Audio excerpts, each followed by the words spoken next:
Hello mga kasisi, nandito nga kami pala ngayon sa Daet at nagpunta kami ng provincial kasi nabiyad namin yung tirang billing ng mama ko na 105k.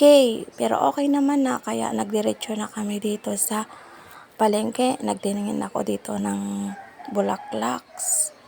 Tinatanong ko nga kung magkano yung bulaklak, kaso ang mahal naman, 150 daw.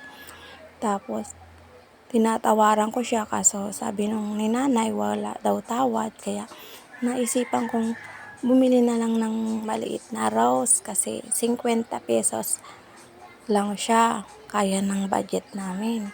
Kaya tanong ko nga yung anak ko, sabi niya okay na daw. Tapos ang nagbibideo nga pala sa akin ay yung aking anak. Nahihiya pa nga siyang mag-video, kaso sabi ko videohan ako para ako may ma-post ngayon kasi ang yung mga kasisi, busy si kasisi nyo kaya walang ibang ma-post. Kaya tinatawaran ko pa si nanay, ayaw niyang ibigay.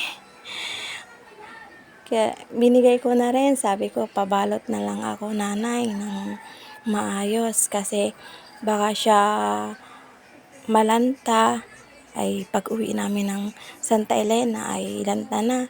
Yung binayaran ko na nga din, kinuha ko na. At hindi ko na rin sa inyo mga kasisi maipakita yung sakay namin ng jeep papunta Santa Elena kasi punuan. Nandito na nga kami sa nilibangan ng aking mama, wala pa yung kanyang lapida.